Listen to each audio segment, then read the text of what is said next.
I used to think my worst nightmare was burning my backyard barbecue or losing my wallet at the gas station. Turns out it's a lot weirder than that.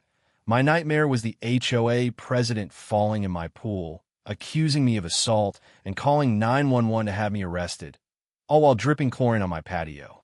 Hi, I'm Ethan Parker, and this is how Debbie Cartwright, the self-crowned queen of our neighborhood, got her perfect comeuppance and Sunny Trails Estates finally got its soul back. Saturday started like a postcard.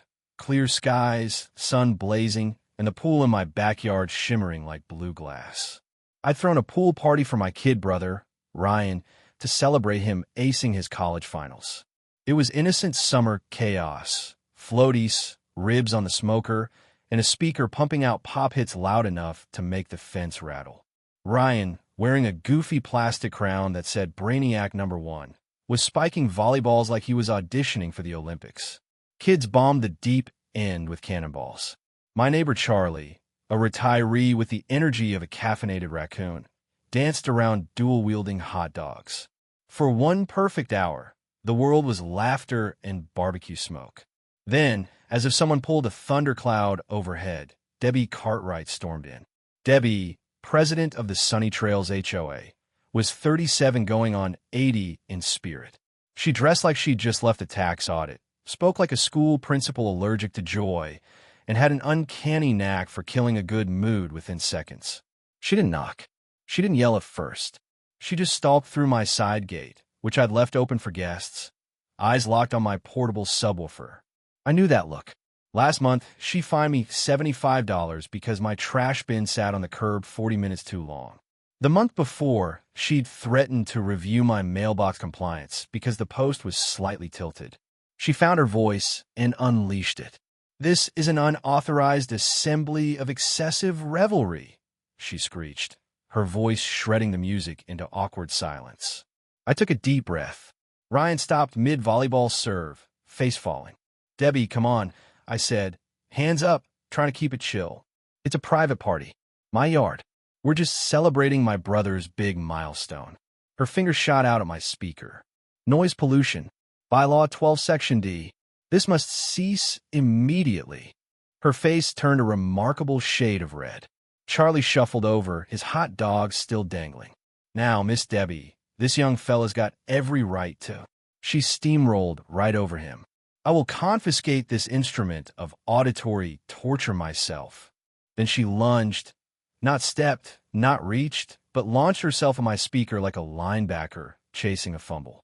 And that's when karma, in the form of a single runaway spaghetti noodle, did what none of us could. Little Aiden Foster, age 6, had been inhaling spaghetti near the pool moments before. One slippery noodle slithered free, landing innocently on the concrete. Debbie's high heel found it perfectly.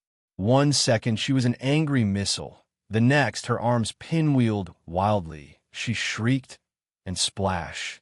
She cannonballed herself right into the deep end. For a heartbeat, the backyard froze. Then Charlie snorted. Someone giggled, and the dam broke. Kids and adults burst into helpless laughter as Debbie, hair plastered to her face, sputtered and flailed like a drowned cat. Even Ryan, usually Mr. Serious, covered his mouth, trying not to laugh. But Debbie wasn't done. Grabbing the pool edge, water streaming off her scowl, she pointed at me like a soaked harpy. "Assault!" she shrieked. "He pushed me. Arrest him. Call the police." I blinked. "Debbie, you slipped on a noodle. I was 10 feet away." Ryan stepped up. "We all saw him, ma'am." "He didn't." Too late.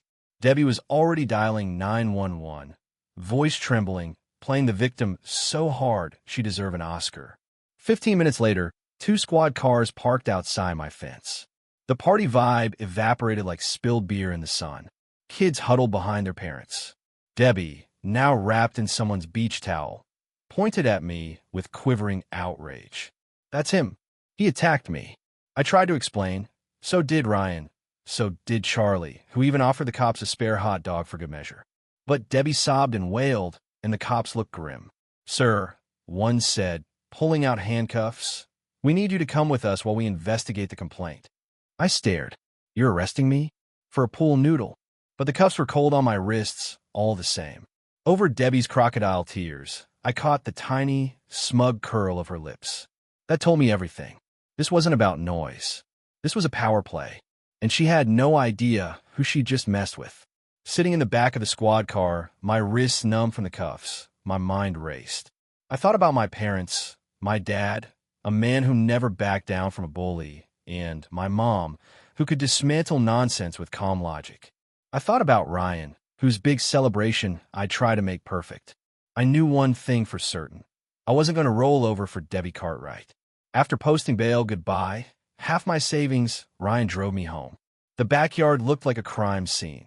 Soggy pool noodles, half-eaten burgers, party cups drifting aimlessly in the pool filter. Charlie sat on my porch swing, looking sheepish.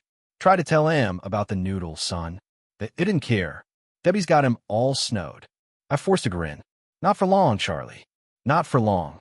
Over the next week, things went from bad to worse. First, a letter arrived. I was officially charged with misdemeanor assault. Then, another envelope from the HOA. A violation notice for creating a public disturbance and reckless pasta deployment. Signed by none other than Debbie Cartwright, with her two lapdog board members, Mr. Neville and Mrs. Lutz, countersigning. I hired a lawyer, Mason Tran, on the recommendation of a friend. He cost a fortune, but knew his stuff. He warned me, HOA cases get ugly. She's going to drag this out. Brace yourself. So I did. I braced. And I planned. Ryan rallied my friends. Charlie, bless him, showed up with a folder labeled Operation Take Down Queen Debbie. Inside were blurry photos of her cat and a suspicious map of her sprinklers. Not exactly evidence, but his enthusiasm helped me laugh. I turned methodical. I reread every bylaw.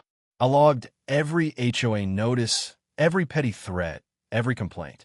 And every time Debbie tried to twist a rule, I twisted back. When the court date came, I was ready. I had witnesses, statements, even an expert. My cousin Oliver, a computer forensics geek who lived for moments like this.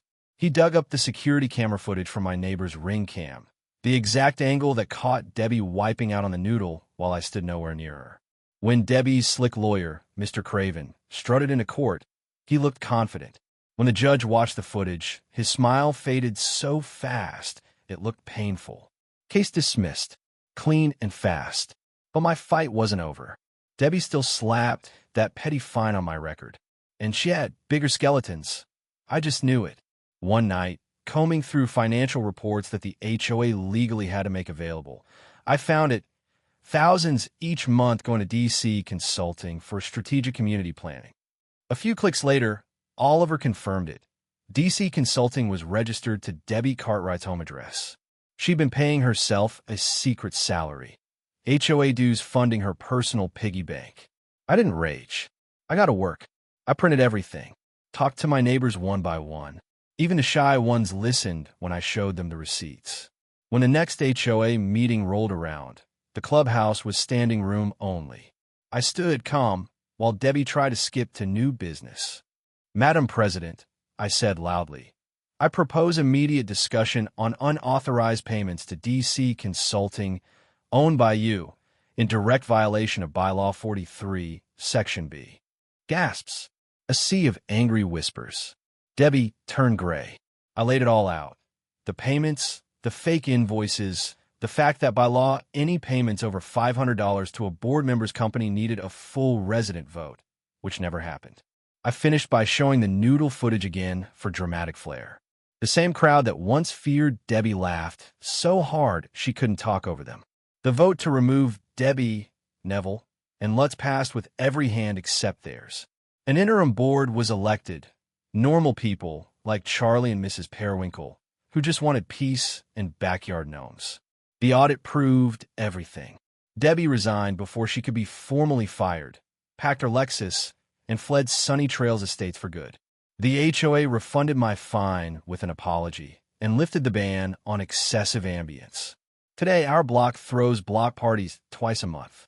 The community pool roars with cannonballs and laughter. Ryan still calls it the Great Noodle Rebellion. And on my front lawn, a bright pink 12-foot flamingo stands proud, a monument to the day petty tyranny drowned in its own pettiness. I learned a man can be pushed far to protect his home and his people, but push him too far and he'll fight smarter than any bully expects. Debbie Cartwright learned that the hard way, and we got our neighborhood back. For good.